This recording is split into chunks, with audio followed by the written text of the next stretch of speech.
Les damos la más cordial bienvenida a una nueva transmisión de nuestro podcast Hablemos de.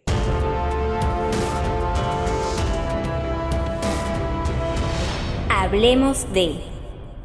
Bandas criminales adoptan estructuras de la guerrilla y exhiben identidad corporativa. Para indagar acerca de este importante tema que Fundaredes ha investigado para todos ustedes, tenemos como invitados especiales a nuestros investigadores, el doctor Luis Useche, en el área de asuntos jurídicos, y a la doctora Clara Ramírez en documentación. Bueno,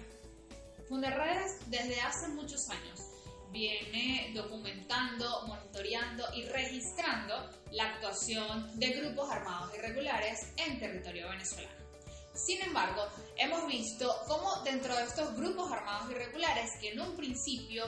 nosotros señalábamos como guerrilla proveniente de Colombia o guerrilla de origen colombiano, entiéndase disidencias de las FARC o miembros del ELN, hemos visto cómo actualmente en Venezuela paralelamente operan bandas criminales con alto poder de fuego que han adoptado toda esa estructura operativa de las guerrillas, entiéndase FARC, entiéndase ELN, y estas estructuras basadas en armamento, creando todo su organigrama, por decirlo de alguna manera, de mandos, todas las cadenas de mando dentro de estos grupos. Y también hemos notado cómo en estados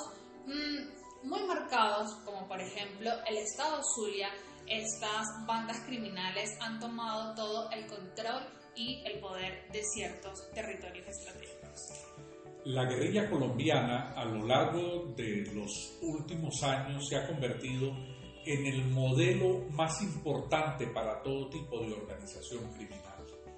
Precisamente siendo la guerrilla de mayor antigüedad de América Latina, tiene un peso determinante en sus actuaciones.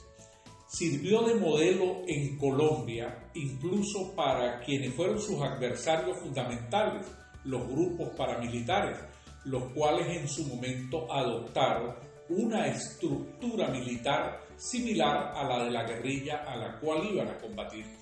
En el caso de Venezuela, habiéndose introducido estos elementos de la guerrilla desde hace muchísimos años, primero para financiar en buena medida con el secuestro y con la extorsión sus actividades, también en el curso de los últimos tiempos son el modelo a seguir por las bandas criminales.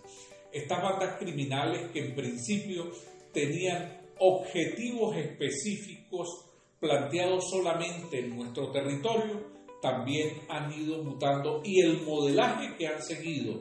de los grupos armados irregulares tipo guerrilla de Colombia les ha servido también incluso para convertirse en un producto de exportación. Es decir,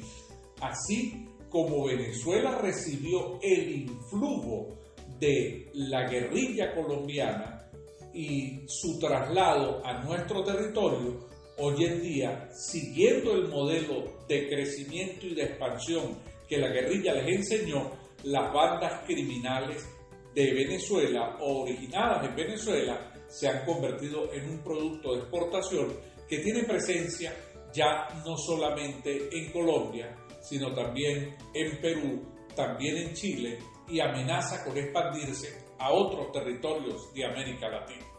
De tal manera que la lección ha resultado sumamente trágica para toda América Latina. Esta combinación de grupos armados irregulares tipo guerrilla con las bandas criminales pareciéndose ahora a la guerrilla se convierten en una pesadilla para América Latina completa. Y es que a la par de toda la emergencia humanitaria compleja que ha vivido Venezuela, y cuando vemos que la crisis humanitaria se intensifica en territorio venezolano, en la misma manera ha hecho que evolucione la violencia no solo en los estados fronterizos del país, sino en todos los estados de Venezuela. Fundaredes en el año 2019 elevó denuncias ante instancias venezolanas, pero también ante instancias internacionales, donde señalaba que de los parques de armas del país se habían sustraído 228.294 armas que se encontraban en la calle y que no sabíamos a quiénes se les estaba entregando. hoy por hoy vemos como muchas bandas criminales plenamente identificadas a nivel nacional y que son estas bandas que se están exportando a otros países de Latinoamérica, como lo decía el doctor Luis, como por ejemplo el Tren de Aragua. Vemos como el Estado venezolano ha iniciado ciertas operaciones militares en el año 2022 para contrarrestar la actuación de estas bandas, por ejemplo en el estado Guárico con el Tren del Llano, pero hemos visto también cómo en el estado Zulia hay una banda que tiene azotada a toda la población y a los comerciantes, como es la banda de Jayco Masacre. Entonces vemos cómo igual por inacción del Estado venezolano o por permisividad del Estado venezolano, estas bandas han tomado gran poder, ya que se les han facilitado armamento que no solamente ya está dentro de Venezuela, sino que junto con estos grupos este armamento ha salido y hoy por hoy son una potente amenaza estas bandas en otros países de Latinoamérica, tal como lo afirmaba el doctor Luis Useche. Recientemente hemos visto cómo tanto la policía colombiana y el día de ayer la alcaldesa de Bogotá señalaba al Tren de Aragua como una banda criminal que está cometiendo actos atroces en la capital colombiana, y todo eso incluso lo señalaba que era orquestado directamente desde Venezuela. Entonces vemos cómo toda esta ola de violencia que ha marcado por muchos años a nuestro país, hoy por hoy está atentando también más allá de nuestras fronteras. Otro de los elementos de gran peligro que encierra este proceso de mutación de la actuación de las bandas criminales y de las propias organizaciones guerrilleras tiene que ver con la capacidad que han ido desarrollando de llegar a acuerdos entre ellos. Fijémonos en los siguientes elementos. La organización guerrillera colombiana nació con una identidad ideológica, es decir, algunas fundamentadas en el marxismo-leninismo y otras en el marxismo-maoísmo, que lo fueron diferenciando a unas a otras. Posteriormente dejaron de lado el tema ideológico y se dedicaron a dos temas muy graves para el funcionamiento de la sociedad, como es el tema de la extorsión vía secuestro y el tema del narcotráfico.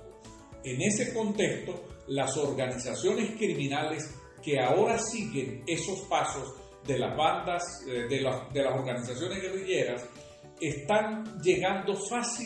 con mucha facilidad a entendimientos con estas organizaciones. No es nada extraño ver cómo el Tren de Aragua, que siguió los elementos del ELN, llega a acuerdos con las Fuerzas Armadas Revolucionarias de Colombia o con sus disidencias para controlar territorios y practicar extorsión, narcotráfico y todo tipo de acciones criminales. Por supuesto, nosotros en uno de nuestros recientes boletines hemos plasmado toda la dinámica de estas bandas y alguna parte de su evolución. También señalamos cuáles son las principales bandas criminales que hoy por hoy están marcando la violencia en diferentes estados del país, con lo cual pues también les invitamos a que accedan a todos estos productos, estos informes de investigación de nuestra organización a través de nuestra página web, y allí podrán ahondar aún más sobre toda esta información y la discriminación que hacemos allí de las bandas criminales que operan actualmente en territorio venezolano, que lamentablemente, y aunque no lo creamos, abarcan más o menos los 40 bandas criminales operando actualmente en Venezuela. Un interesante tema hemos divulgado para ustedes hoy a través de nuestro podcast, y como la doctora Clara afirma, les reiteramos la invitación para que continúen investigando en nuestras redes sociales, y será hasta una próxima oportunidad.